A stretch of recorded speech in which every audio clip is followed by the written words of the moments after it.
Fala galera, beleza? Vamos aqui para a questão 128 da prova azul do Enem 2020. Olha só, a questão diz o seguinte: mesmo para peixes de aquário, como o peixe arco-íris, a temperatura da água fora da faixa ideal, que seria entre 26 e 28 graus Celsius, bem como sua variação brusca, pode afetar a saúde do animal. Para manter a temperatura da água dentro do aquário na média desejada, utilizam-se dispositivos de aquecimento como o termostato.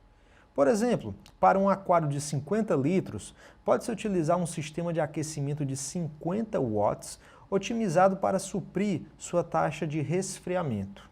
Essa taxa pode ser considerada praticamente constante para que a temperatura externa ao aquário é mantida pelas estufas. Aí ele fala, utilize para a água o calor específico, então ele te deu aí nessas unidades, né? O aluno que está acostumado com aquela fraçãozinha pode sei lá, achar um pouco estranho, mas aqui é tudo normal, tá, gente? É quilojoule, né, por quilograma, o quilograma está elevado a -1, mas é dividido, né? Aí, no caso, não está grau Celsius, né, professor? Está Kelvin, mas não vai ter problema aqui também, tá? E a densidade vai ser de 1 kg por litro, ou 1 kg vezes litro a -1, né? Bom, aí ele diz, se o sistema de aquecimento for desligado por 1 hora, qual o valor mais próximo para a redução da temperatura da água no aquário? Bom, questão interessante, né? Uma questão que envolve alguns conceitos, né? bem legais.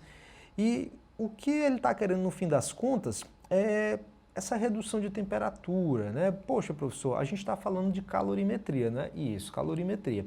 Tem dois tipos de calor. Um calor que provoca mudança de temperatura e um calor que pode provocar mudança de estado físico. Como a gente está falando de redução de temperatura, a gente vai para o calor sensível, que é aquele responsável pela mudança de temperatura, beleza? Então vamos lá. Bom, para a gente começar aqui a nossa brincadeira, primeiramente, gente, vamos lembrar aqui, nós temos dois tipos de calor.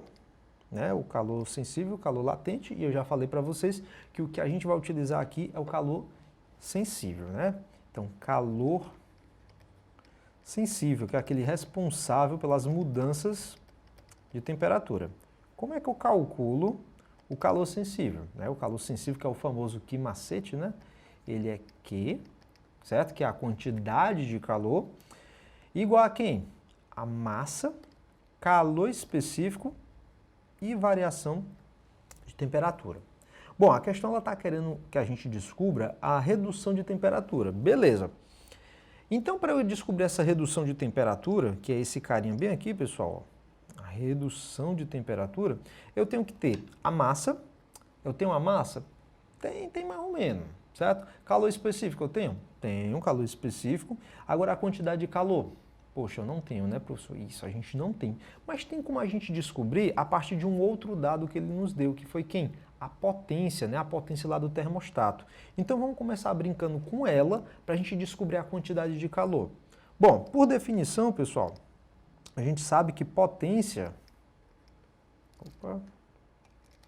Potência, por definição, ela nada mais é do que a razão entre a energia, né, a energia que está sendo consumida, e o intervalo de tempo. No caso aqui, como a gente está falando de calorimetria, a energia vai ser energia térmica. Então vai ser potência, para esse caso, vai ser calor dividido, vou ajeitar aqui, dividido pelo tempo, pelo intervalo de tempo. Beleza? Professor, tem essas coisas? Temos sim. Ó, ele te disse que, deixa eu botar aqui de vermelho, ele te disse que a potência, gente, era de 50 watts, 50 watts, tanto faz, né? E o tempo é de quanto? O tempo que ele vai deixar o aparelho ali, o termostato, desligado, vai ser de quanto? De 1 hora, tá certo?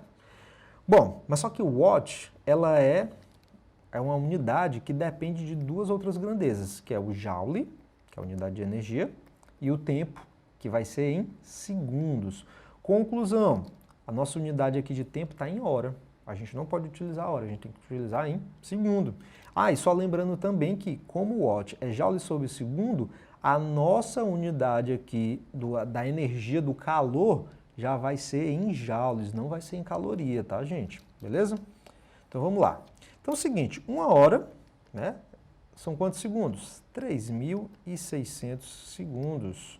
Pois pronto, gente, moleza, é só a gente fazer as continhas.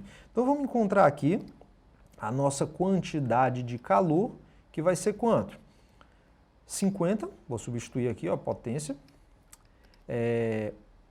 A quantidade de calor que a gente está querendo, o quê? E o tempo que é de 3.600 segundos. Molezinha, só passar o 3.600 para o outro lado. A gente vai ter que a quantidade de calor, deixa eu só dar uma ajeitada, ficou meio torto aqui. Eita. Pronto.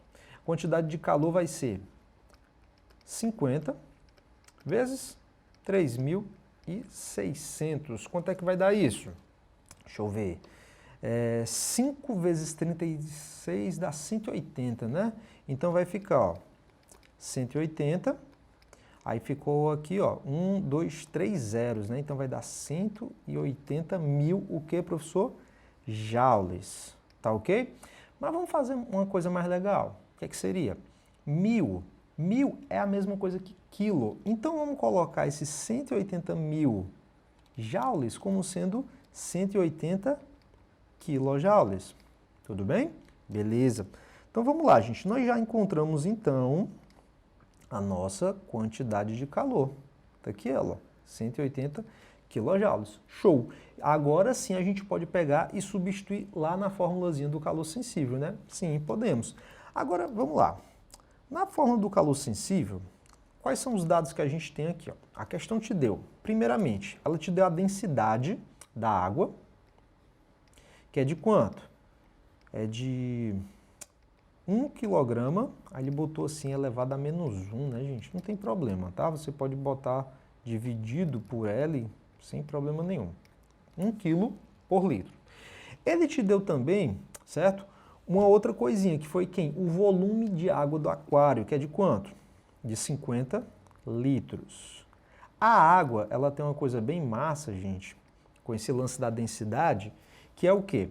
Pelo fato dela ser 1, a gente sempre pode fazer uma relação direta entre o volume e a massa. Por quê? Porque se a água ela tem uma densidade de 1 kg por litro, eu posso afirmar que 50 litros de água tem uma massa de quanto? De 50 quilos. Vocês concordam comigo? Porque é só a gente pegar e fazer a brincadeira aqui, ó. Densidade, ela não é a razão entre a massa e o volume. A densidade da água é 1. A massa é o que eu quero. O volume não é de 50? Exatamente. Se tu passa para o outro lado, vai ficar quanto? Vai ficar exatamente 50 quilogramas. Então a massa da água vai ser de 50 quilogramas. 50 litros de água tem uma massa de 50 quilogramas. Molezinha, né? Beleza? Por isso que geralmente as questões sempre utilizam o líquido como sendo a água, né? Que é o mais de boas de todos. Beleza. Pronto. Certo. Agora eu tenho a massa, pronto, encontrada aqui. O calor, também já tenho. Agora o calor específico, ele também me deu, professor? Me deu. Vamos botar aqui no cantinho, ó. Calor específico, só para a gente botar ainda aqui. Calor específico ele também te deu. E agora deixa eu voltar aqui. Calor específico, tá aqui, ó. Calor específico ele foi dado de 4 quilojoules, quilograma menos 1, Kelvin a menos 1. Então vamos lá. Ó. Calor específico vai ser 4 quilojoules. Estão vendo por que eu botei 180 quilojoules? Ó, vai cancelar com esse carinha aí. Ah, professor, é verdade. Ó, quilogramas elevado a menos 1 e Kelvin elevado a menos 1. Gente, é só substituir. Vamos lá. Então, a gente vai ficar com logo, nós teremos que a quantidade de calor, que é de 180, tá bom? A massa, que é de 50. O calor específico, que é 4. Professor, eu preciso fazer alguma mudança? Não precisa, gente, porque tá tudo ok. A massa está em quilograma. Ó, professor, como é que eu sei quando é que tá tudo ok ou não? É só você comparar com a constante, que no caso aí vai ser o calor específico. Se a tua massa tiver em quilograma, o teu calor específico tem que aparecer quilograma aqui também. Se a energia tiver em quilojoules, aqui, ó, no calor específico também tem que aparecer quilojoules, tá bom? Então tá tudo ok. e a variação de temperatura, que é o ΔT que a gente está querendo encontrar. Tudo bem aí, gente? Moleza, né? Show! Então vamos dar uma ajeitada aqui, ó. Vai ficar 180 e aqui vai ficar 50 vezes 4, 5 vezes 4, 20. Então vai ficar 200. Pronto, beleza? Então a gente pode pegar aqui, né, cortar esse zerinho com esse outro zerinho aqui, passa o 20 para o outro lado. Então a gente vai ter que a nossa variação de temperatura vai ser quanto? Vai ser 18 dividido por 20. 18 dividido por 2 dá 9, mas só que como é dividido por 20 dá quanto? 0,9. Então a nossa variação de temperatura vai ser o quê? 0,9. 0,9 o quê, professor? Como a nossa unidade, gente, aqui, ó. A nossa unidade aqui é Kelvin, então a nossa resposta será em kelvins também. Tudo bem? Então significa que a nossa temperatura, nossa variação vai ser de 0,9 Kelvin. Beleza, vamos olhar os itens, bora. Ixi, o professor está em Celsius. E agora? Gente, aí você tem que lembrar de um detalhe. Né? O aluno pega, chega nesse ponto e pensa, fiz tudo errado. Não, não fez. Você tem que lembrar de um detalhezinho, gente, que a variação da temperatura em graus Celsius é igual à variação da temperatura em Kelvin. Ah, professor, então quer dizer que variar 20 graus Celsius é a mesma coisa que variar 20 Kelvin? Sim, exatamente. Ah, em Fahrenheit é a mesma coisa? Não, em Fahrenheit a gente tem uma relaçãozinha, né? Fahrenheit é um pouquinho mais diferente, tá bom? Mas só que em Celsius e Kelvin a gente pode fazer isso sem medo. Portanto, pessoal, aqui, como a gente tem 0,9 Kelvin, seria a mesma coisa, né? Não se assuste, vai ser a mesma coisa, deixa eu botar aqui embaixo, que 0,9 Celsius. Ah, professor, então vai ser 0,9 graus Celsius, exatamente. Portanto, o nosso item correto seria qual item, gente? O item C. Belezinha?